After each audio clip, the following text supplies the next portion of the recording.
Here in the Twin Cities, we do have challenges. We do want to be Minnesota nice. And I'm scared, like internally, I don't want to say the wrong thing. I don't want to. Diversity, empathy, and voices for nonviolence. It's Mother Teresa who really set me straight. Social distancing goes folksy. I see your face, but I can't touch your heart when we're 6 feet apart. We find masked heroes in Eden Prairie and discover respite along Minnehaha Creek from Minnetonka through Edina. Have a nice day. Here's producer Jeff Strait. Welcome to Democratic Visions. A few years back, Maverick priest and international peace advocate Harry J. Burry, he's a Catholic priest, had a great idea. 10 days free of violence is now into its third year. This time around, from September 18 through 27, 10 days is going virtual. Twin Cities Nonviolent coordinates the multifaceted event. Well, Twin Cities Nonviolent is an organization that is working to create an environment in which the Twin Cities can be free from violence. We're making a difference. Maybe we won't achieve everything that we set out to do, but we're making a difference. And we need to persist. We need to persevere. We need to move on.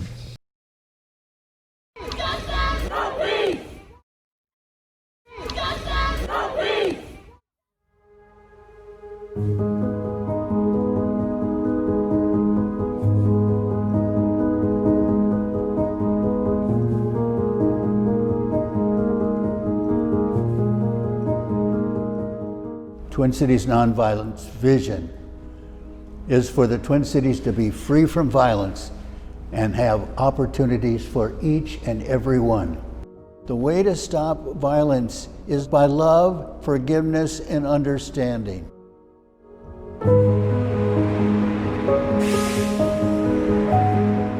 Here in the Twin Cities, we do have challenges. We do want to be Minnesota nice. We strive to be that, but racism still exists here, and we just have a job to do.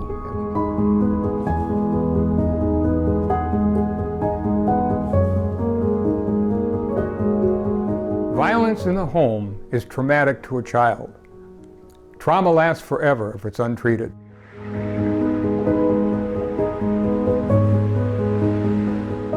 In the Twin Cities, there are 3 police departments. There's the Highway Patrol, there's the Sheriff's Department, and then there's the City Police. But we're not afraid of the Highway Patrol or the Sheriff's Department, but we're afraid of the City Police. I wonder why that is. Could it possibly be training? When we send 2 street outreach workers to an encampment of 30 people who are altered mentally and or chemically, that may not be enough of a response. And so currently in our society, the go-to is 911.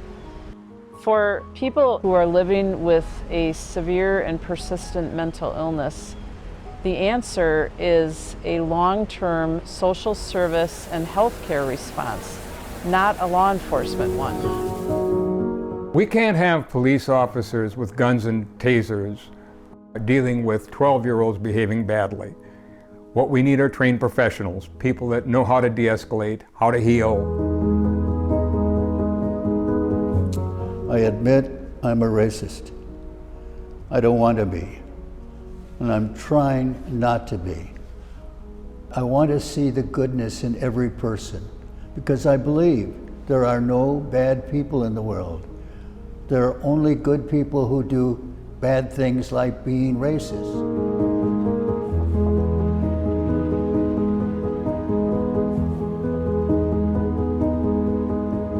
Unfortunately, racism exists very deeply in Minnesota history and in today's world. We lead the nation in some very ugly, disturbing categories for African Americans especially. And we are a city that has the resources to make a change in this. And I think we're seeing the city come together because of George Floyd. but we still have a long way to go.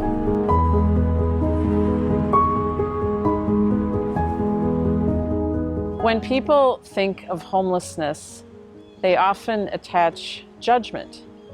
And the reality is, homelessness in Minnesota exists because of racism. It exists because of generational poverty and lack of education and a disconnect to power. People don't understand how dire the situation is. A father called seeking shelter. He had lost a job, it was a good job, and he was needing to separate his family in order to find safety. He said they were letting go of a lot of things, mainly each other. My family was part of the largest gang in the state of Minnesota, and we preyed on kids. We have a gang problem in the Twin Cities just like a lot of other states. And the reason we have a gang problem is because kids are growing up without hope. And hope is just the breeding ground for attracting gangs. Gangs prey on kids that have no hope because they can't see a future, and they give them a future although it's dark. The consequence, I wasn't thinking about none of that. The only thing I was thinking is gang banging. I didn't have a lot of opportunity, but gang banging, it is an opportunity, but it's way easier for you to join the gang than for you to go out and find a job. You'll end up, and that's you're gonna end up neither dead or you're gonna end up throwing your life away and you're gonna have to sit in jail for the rest of your life. The biggest problem in America, in my opinion, is father absence. If every father went back and became a good father to their kids, we wouldn't have gang problems. We wouldn't have kids in poverty. We wouldn't have a lot of things that are going on wrong in this world if fathers would take their rightful place in a child's life. When we have replaced the punishment model of eviction and expulsion and all the tough things we do with policing with a healing model and a mental health model, all our communities will be better and our children happier.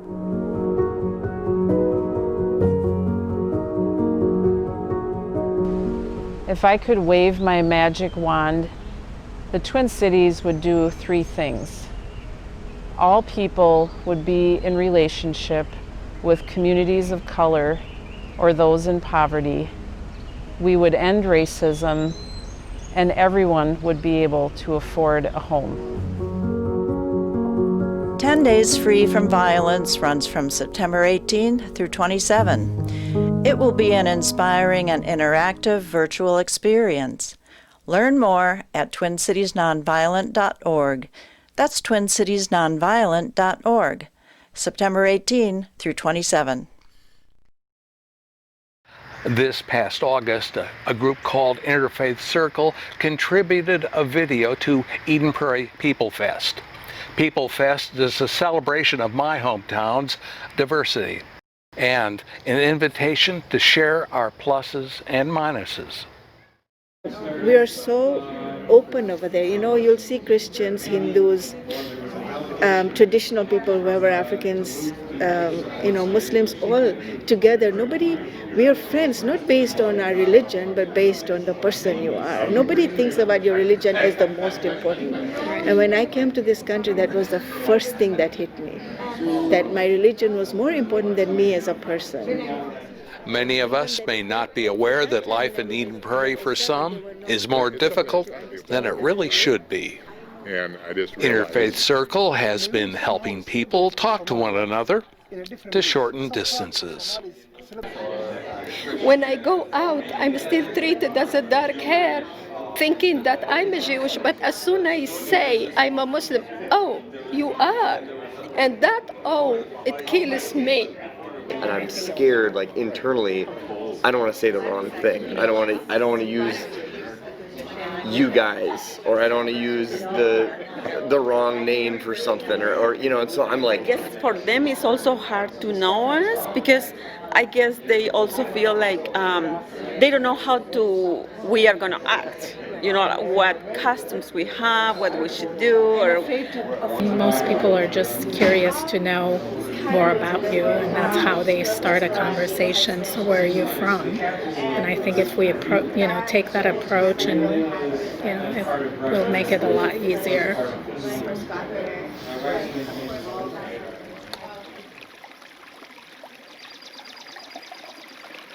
Hi, I'm Trish Sullivan-Vani. I'm Shaila Mushtaq with the Interfaith Circle. My name is Salim Adam. I'm Kathy Azadagan.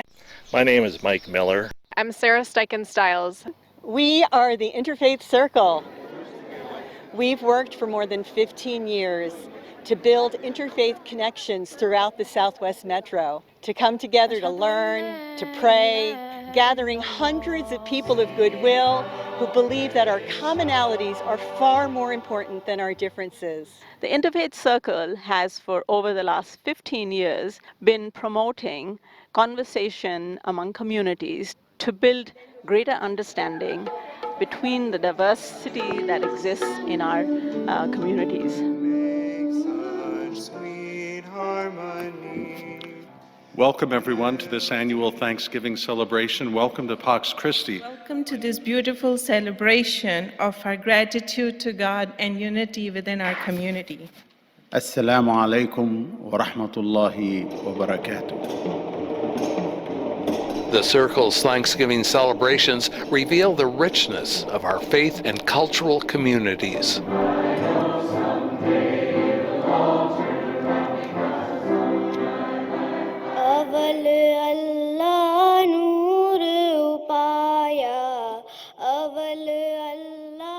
Our diversity can align to meet the challenges of climate change, the pandemic, systemic inequalities, and frustrated hope.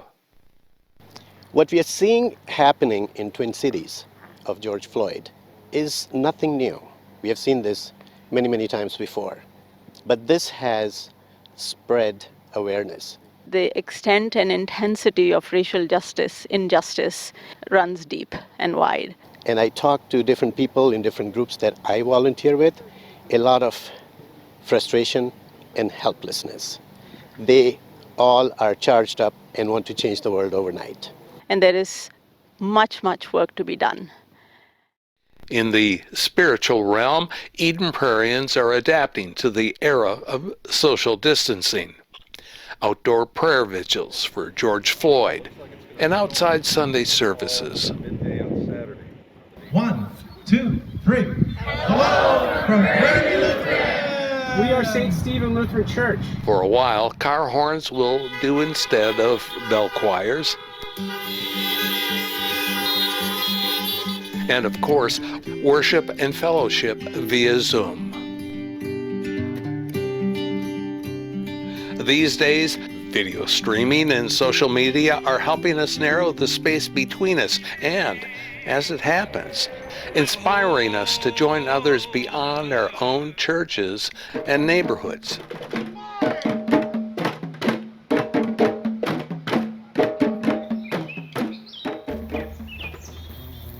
When a man of peace is killed by a man of war, he gives a light.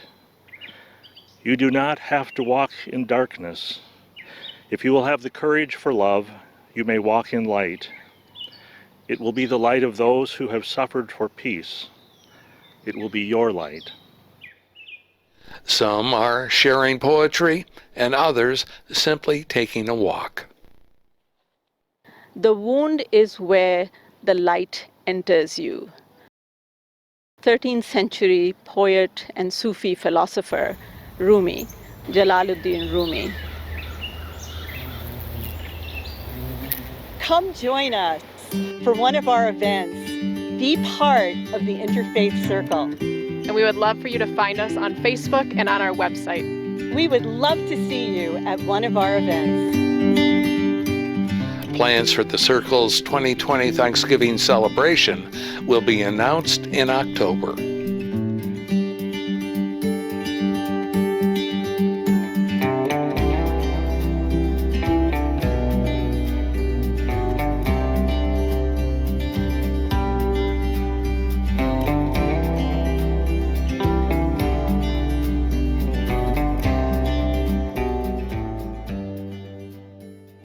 This spring, the Eden Prairie News and the Lakeshore Daily News were shut down by the New York-based hedge fund that bought out the small chain of suburban newspapers they were a part of.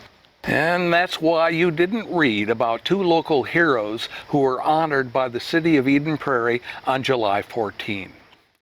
We do have this evening a presentation, Mr. Getcho, and then I'm assuming you'll turn it over to Chief Weber and Chief Gerber.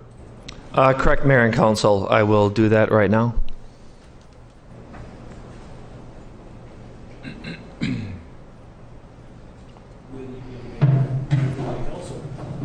Thanks for having us this evening. We've got a couple of individuals here from the community of Eden Prairie we'd like to call forward, Robert and Spirit Auto, and offer up this commendation from the police and fire department. I'd like to read it for you. On the afternoon of April 5th, 2020, Robert Otto and his daughter Spirit were walking along the railroad tracks near Camp Edenwood and Birch Island Lake when they heard cries for help on the lake. They noticed a canoe tipped over in the middle of the lake and people in the water. While Spirit called 911, Mr. Otto sprinted to Camp Edenwood where he found some canoes on the beach secured with cables. He located a crate and used it to beat the cables until they broke. Mr. Otto then dragged one of the released canoes into the lake and used one of the broken pieces of wood from the crate as a paddle. He paddled to the sinking canoe and one by one brought two adults, a 1-year-old, a 3-year-old, and a dog into the canoe. No one was wearing a life jacket. Mr. Otto held the 1-year-old to keep her warm while the two adults paddled to shore where first responders had just arrived. All 5 people were treated at the scene and did not require hospitalization. Mr. Otto acted decisively and courageously with little regard for his own safety in order to save 4 people. His quick thinking to break the cables and use the broken board as a paddle allowed him to reach the family swiftly. Given the ages of the children, the dangerously cold temperature of the water, and the fact that the family members weren't wearing life jackets, it was critical that they get out of the water as soon as possible.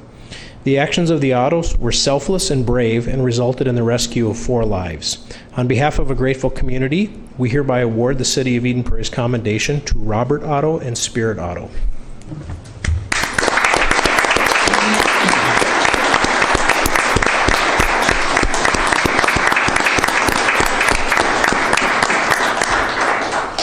Thank you. Thank you to the Ottos for your courage and compassion. You make all of us proud, so thank you so much.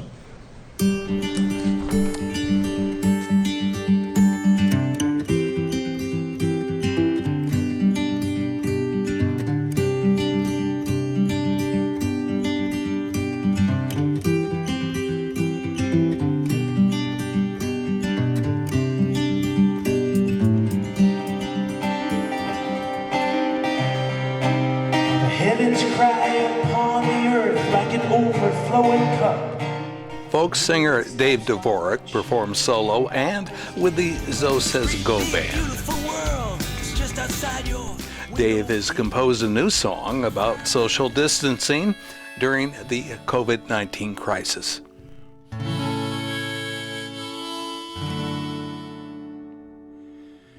I lost my job as a janitor down at the middle school. There ain't no kids walking down those halls no more. And all around me, people are digging their trenches.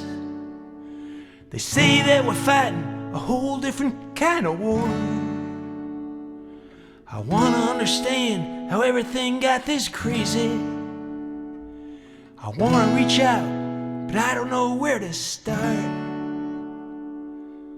When we're 6 feet apart, we're all 6 feet apart.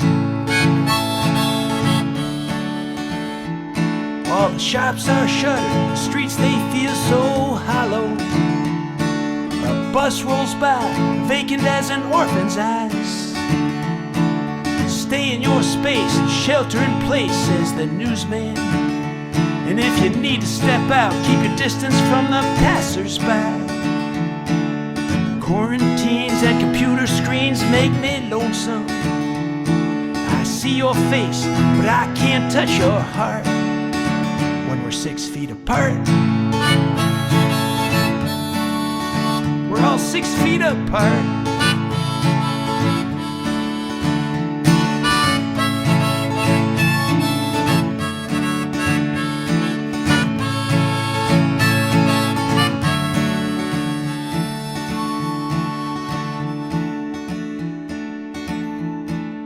Come one day, we're gonna put this all behind us. I don't know when, maybe now ain't the time to ask. But come one day, we'll step back into the sunlight. I'll give you a big bear hug, we'll throw away our masks. Come one day, the children will fill the playground. We'll get off a Zoom, watch the clouds of gloom depart. No longer 6 feet apart. No longer 6 feet apart. And I'll reach for your heart.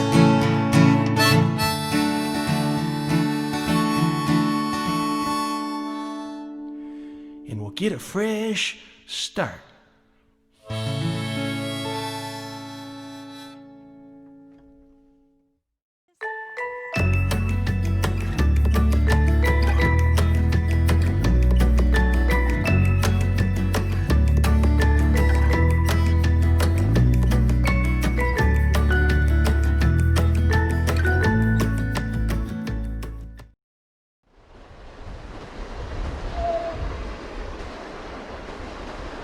Minnehaha Creek reaches 22 miles from Grays Bay, Lake Minnetonka to the Mississippi River.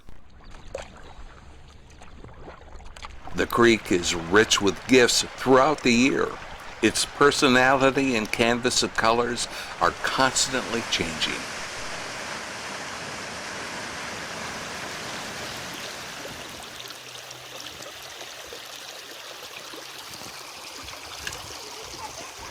As a kid, I spent a lot of time with my pals down at the creek at the Beard Avenue Footbridge in Edina, fishing, wading, horsing around, and, well.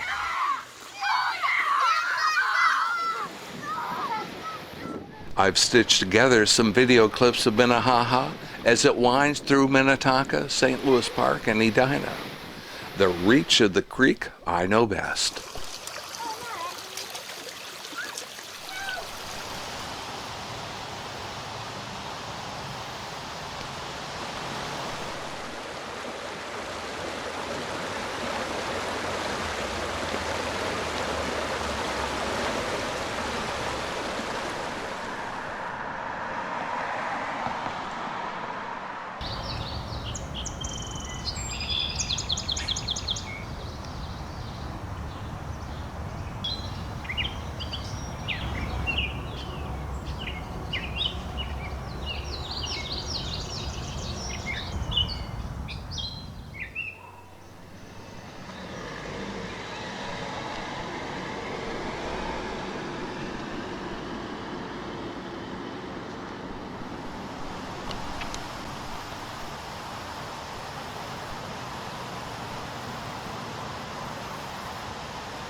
kind of park on this grass off to the left.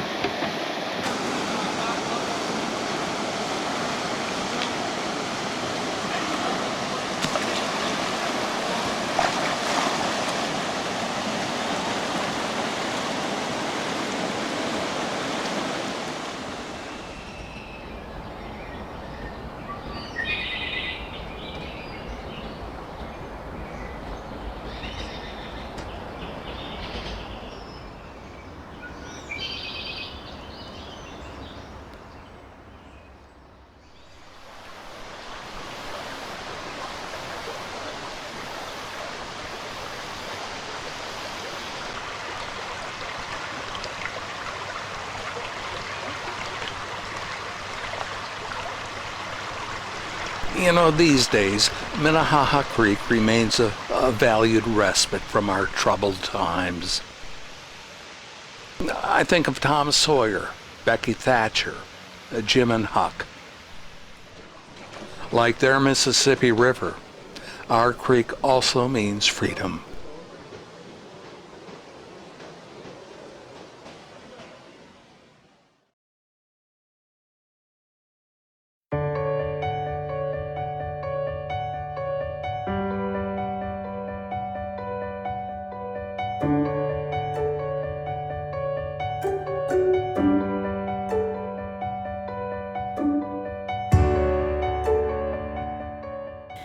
Democratic Visions is handcrafted by volunteers from Eden Prairie, Hopkins, Minnetonka, Edina, and Bloomington.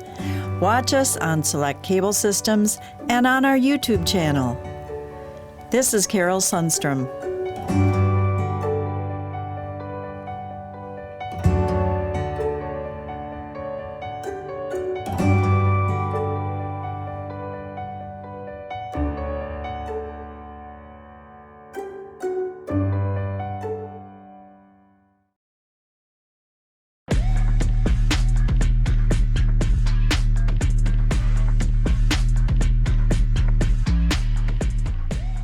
When we have replaced the punishment model of eviction and expulsion and all the tough things we do with policing with a healing model and a mental health model, all our communities will be better and our children happier.